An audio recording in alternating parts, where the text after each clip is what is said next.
this is Russ. Hey, I'm back out on the road again. What am I riding today? Here, take a look at this.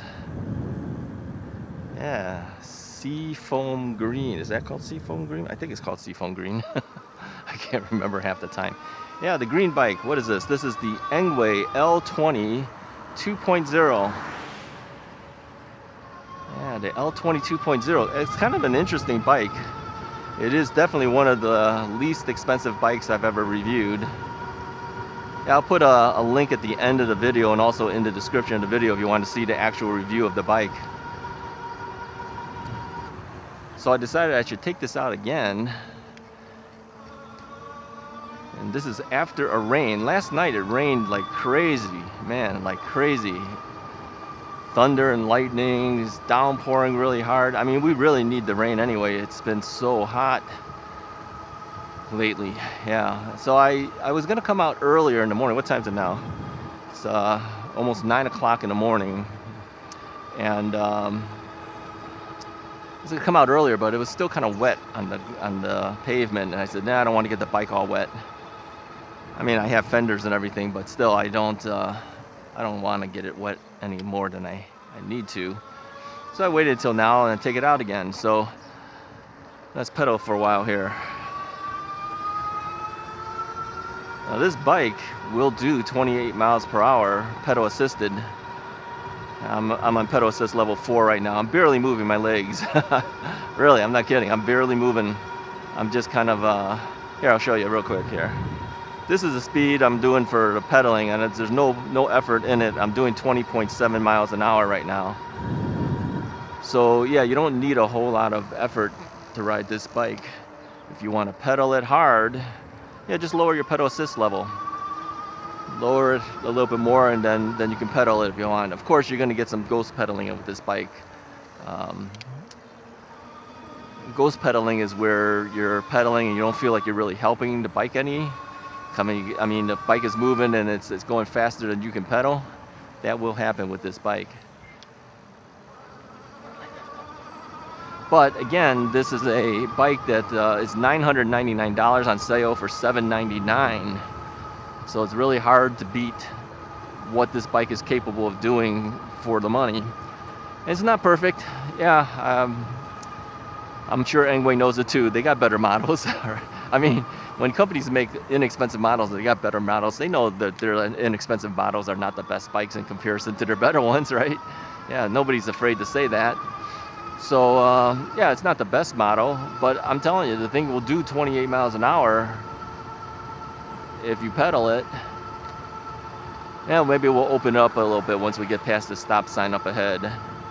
And I'll give you the 28 miles per hour, show you that it can do it. If you throttle it, it'll do 20 miles per hour.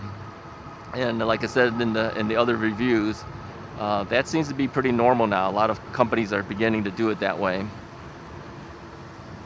Not all, but some do. Okay, I'm gonna have to let this other car go first that's behind me. Then we'll open it up and we'll get past this lawn cutting guy here. And that car's not moving, so all right, forget it. We'll go without him. All right, so let's move it to pedal assist level 5. Pedal it and go. Now the thing with this bike, as I mentioned before, you'll take 3 rotations before you're able to get any type of motor assist. So now I am totally ghost pedaling at this point, but if you look at the speedometer, let me angle down here. We're at 26.2, 27.0, 27.5, 28.1. I was not pedaling hard. I was pedaling very easily. If you throttle it, you'll get 20. Here, let me make sure the camera's back up where it should be.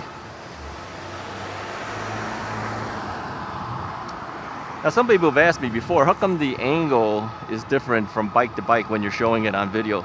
Yeah, some bikes have a taller stem. Here, let me show you. See this bike here? It's got a very tall stem here. Whenever that is, and it's usually for bikes that have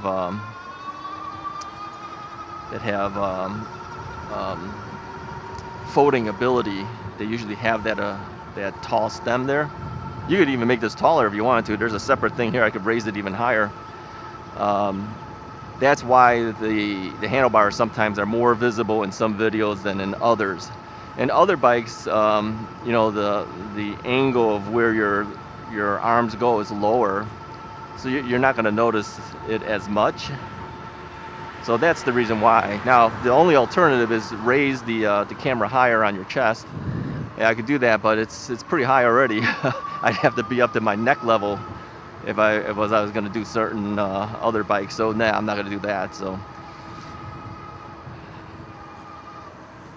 here's the thing with this bike. You know, what do you use it for? Well, I would say for someone who wants to go around town, they want to do some odds and end things, get around town.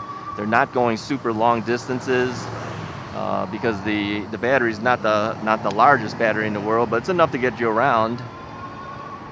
You know, if you're gonna do 28 miles an hour, yeah, you're gonna eat up more battery than you probably should. So yeah, it's for someone who wants to be a little more conservative. They want to go out biking and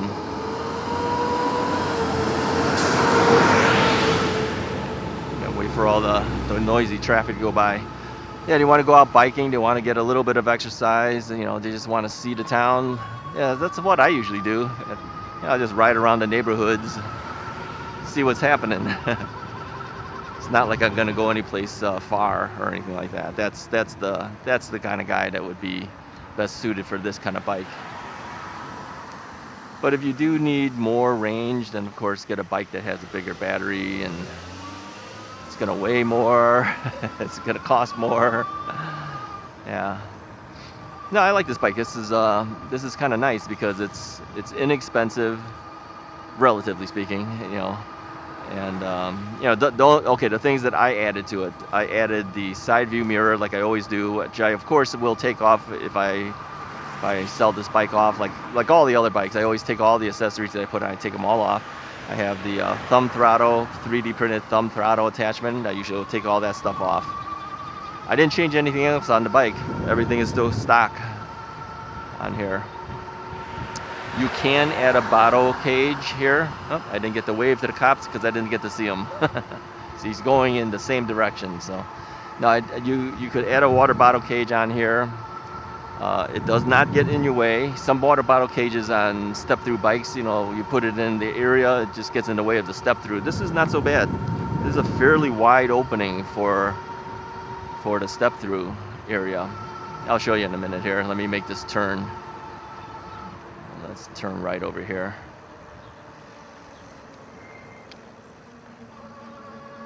Let me angle it down here. You see that area here down there? That's where your water bottle cages are. It's a lot of space. Yeah, you don't have any problems with things getting in your way. So now today I'm not wearing my safety vest because I'm only going around the local neighborhood streets here. It's not being on any of the major streets, and I wanted to be a little cooler. I didn't want even the safety vest being on because it's kind of humid out here since it rains so much. I do have my ring on, yeah, my sleep monitor / step monitor ring. Yeah, it's the Ultra Human ring. Let's turn here. And I have my watch on. Yeah, let me change this watch thing here because I need it a little brighter in the bright sun. So let me see here. Okay, there. Now I can see it. I know you guys can see it. I can't turn my wrist anymore. It only turns so far, but at least I can read it. It's 9:07 right now. I've been having fun with the electronics, I tell you. I look at my watch every now and then. I check my heart rate. I check my blood pressure. You know, the blood pressure thing, let me say this. I know it's not accurate. It's not perfect. But it's pretty close. This morning, I checked my blood pressure. I think the top number and the bottom numbers were only 2 or 3 numbers off of the one that I got off my cuff, my blood pressure cuff. So it's close. Now, I begin to wonder, is it always that number, that I'm reading is just stuck there, or is it actually reading me? I don't know. The only way you can tell is you got to get somebody with like really high blood pressure and check theirs, and then say, okay, yeah, the numbers are way high. Then you know that it's not stuck in that one number area. But I don't think it is, because whenever the top numbers are in the, say, 120-ish ranges on my blood pressure cuff, it'll show about the 120th ranges on the watch, and then when it's in the 130 ranges, it's usually in the 130 ranges on the watch. So I think it actually is measuring something. It may not be perfect, but it's close enough. Yeah, you just want to know if there's a major issue going on, that's all. It's not going to be the identical thing that you might get at a doctor's office. Don't expect that out of these things, but still pretty close. Heart rate is really close, okay, because it'll check that on the blood pressure cuff, and it's almost identical when I check it on the watch. It's usually only off by 1 or 2 numbers, and that's it. So yeah, so we know that works pretty good, and it has, you know, blood oxygen thing. I look at it on the watch and I look at it on the ring, and they're almost identical. Yeah, again, off by maybe 1 or 2 numbers. That's it. So, so yeah, these things are helping keeping me safe. Oh, and then I get my messages and notifications. So the notification reminded me to go to the grocery store and pick up some grocery items. I put that down on there for myself so that I wouldn't forget. I'll do that after the ride. So yeah, the watch has been helpful. These bikes are helpful. The ring is helpful. Yeah, nice. I'm very lucky, yeah, to be able to get these things from companies for me to review and recommend to you guys. All right, so have I had anything that's not so good? We've had 1 or 2 things that weren't the greatest. Yeah, but you know, they work. Not the greatest things. Hey, let me tell you this. The thing that I did for the Anything Goes Monday video, the Bob and Brad, that percussive type massager, the massage gun thing. Yeah, Mrs. Wright uses that all the time. Yeah, all the time. She does. She says it helps her out. So, you know, we have another type of massager thing too that just kind of vibrates, but it doesn't really, you know, pulsate like that one. And we've used that in the past, but yeah, the pulsating one is, you know, some kind of like a hammer hitting you. Yeah, it works out. Yeah, it's small and it's lightweight, relatively lightweight. I mean, it's heavy in the sense of it's not like ounces. It's probably like a pound something. I don't know what it is, but small little triangular thing. But she says that she likes it because she doesn't have to plug it into the wall or anything like that. It's battery powered and everything. So yeah, she uses it all the time, more so than I do. She says helps massage areas, you know, that need a little bit of work on, and you know, like if you have a knot in your muscles or something like that, it really helps it out. So yeah, there's some products that came in, that we reviewed. Yeah, helpful. We use it all the time. All right, let's see, where are we going here? We've just been going in circles. All right, let's go this way. Yeah, that's not for me. They were honking something else.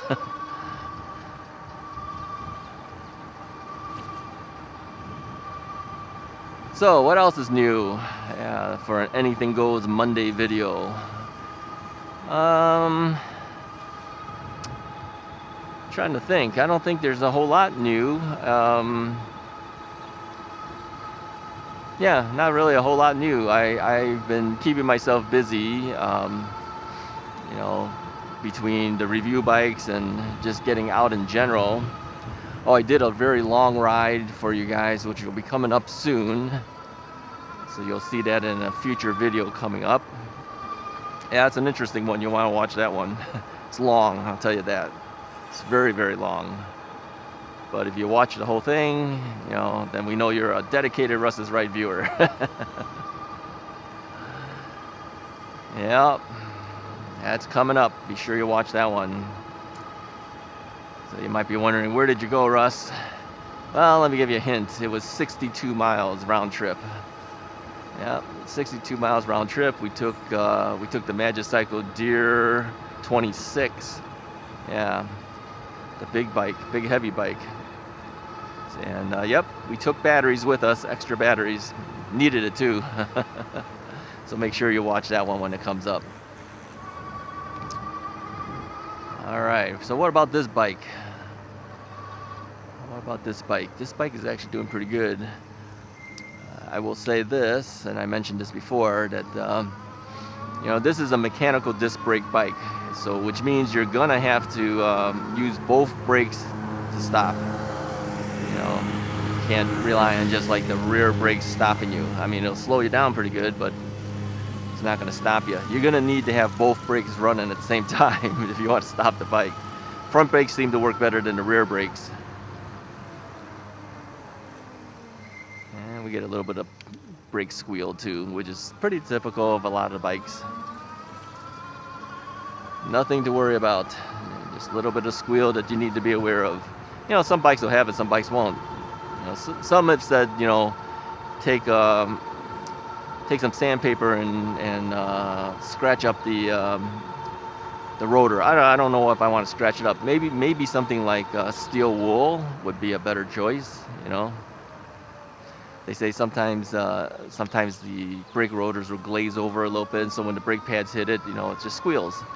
Yeah, I just haven't had a chance to go out and get some steel wool. I don't have any at home. So, and I don't know what type of steel wool. I mean, there's different intensities of steel wool, right? I don't know how much you should get or how powerful the steel wool needs to be. I don't know. If you know, put a comment below. Or at least your recommendation. What do you think? Others have said, get some of that alcohol type stuff. Oh, I have right away, so I'm going to keep going here. They say use some alcohol stuff on it. I don't know about that either. I would tend to think that might make it too, well, it won't make it sticky, but it will, too clean maybe. I think the steel wool might be a better choice. I'm not sure. Let me know if you know.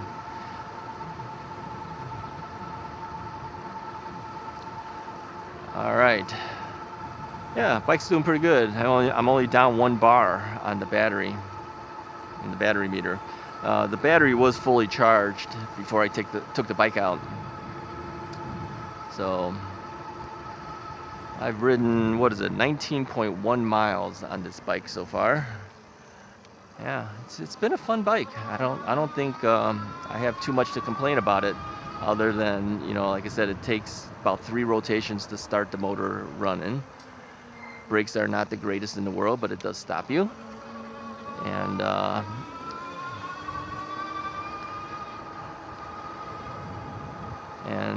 battery life is pretty decent for what it is. It's not like a 20 amp hour. I don't know what this is. I think it's like 14. Double check it. I'll put a graphic up. And but like I said, if you're going around town, you're doing things, just want something to do, ride a bike on a bike path, something, this would be a great bike for that. Sometimes people look at these things, oh, it's a great first bike. Hey, it could be your full-time regular bike. Nothing says it can't be. Why can't it be? I ride these bikes all the time. I ride bikes that are not as powerful as my most powerful bikes. I ride them all the time. I have fun with that. I do take the larger bikes out when I go for some distance and some serious long rides. I would definitely probably not take something like this for that. But not everybody does that. I mean, how many people do 62 miles? Not too many.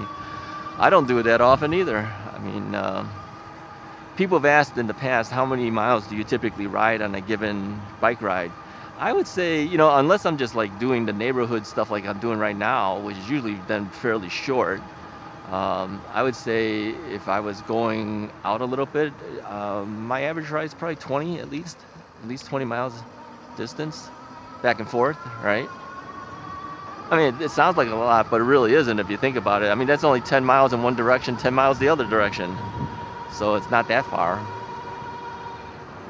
20, 25 sometimes.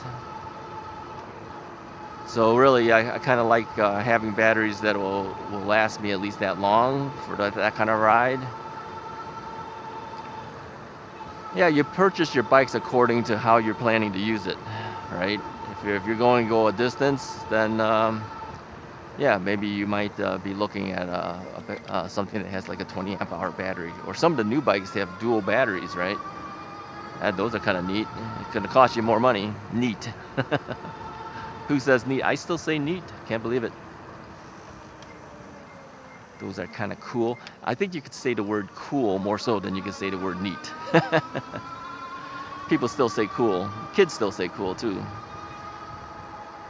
We've talked about this before. When did the word cool first come out? Is that in the 50s? I keep thinking the 50s. I keep thinking of things like Happy Days. Remember Happy Days TV series? I keep thinking of that era saying it's cool, it's cool. Is that when it came out? Or did it come out before the 50s? Hey, if you know, let me know. Okay, especially you guys who are a little bit older than I am. Do you know? When do you think, okay, put a comment on this one. Everybody put a comment on this one. When do you think the phrase, hey, that's cool, when do you think the phrase, it's cool, first came out? All right, and don't Google it. Don't Google it. When do you think the phrase, it's cool, first came out? We'll see who's right. I don't know. I'm guessing in the 50s. I'm guessing in the 50s. Alrighty. That's about all I really wanted to do today. I didn't want to go too far. I know it's going to probably rain again. It's okay. I'm okay with the rain. It's been so hot. The grass really needs the rain. Why not let it rain? It saves me from having to turn on the sprinklers and water the grass. Let nature do it. Man, it really came down hard yesterday. But I mean, it came down so hard that Mrs. Wright was saying, let's unplug all the stuff. Yeah, we were pulling the plugs to the television sets and the computers and everything. We were pulling out everything. Because, you get a voltage spike in your AC power line. It could burn things out. We've seen it burn out one or two of our surge protectors before. I mean, what do they call those things that protect, the spikes on the line? Yeah, I think if we didn't have those things connected, it would have probably burnt out the electronics. So she says, forget it, just pull everything. So we were pulling plugs last night. Had to plug everything back in the morning, everything, including the Wi-Fi stuff, everything. We pulled everything. Hey, you're going to sleep. I mean, really, what difference does it make, right? But yeah, the thunder and lightning was so great. I said, you can never tell. So let me know if you do that too. Put a comment about that. Do you guys pull your electrical stuff when you have heavy-duty rain stuff coming in? Electrical storms coming in? I mean, not just basic rain, but I mean, it was like major thunder and lightning going on. Do you pull it? That's what we did. We pulled it. All right, anyways, if you like this video, go ahead and hit the like button, hit the subscribe button, put a couple comments in this time. I'll talk to you guys next time.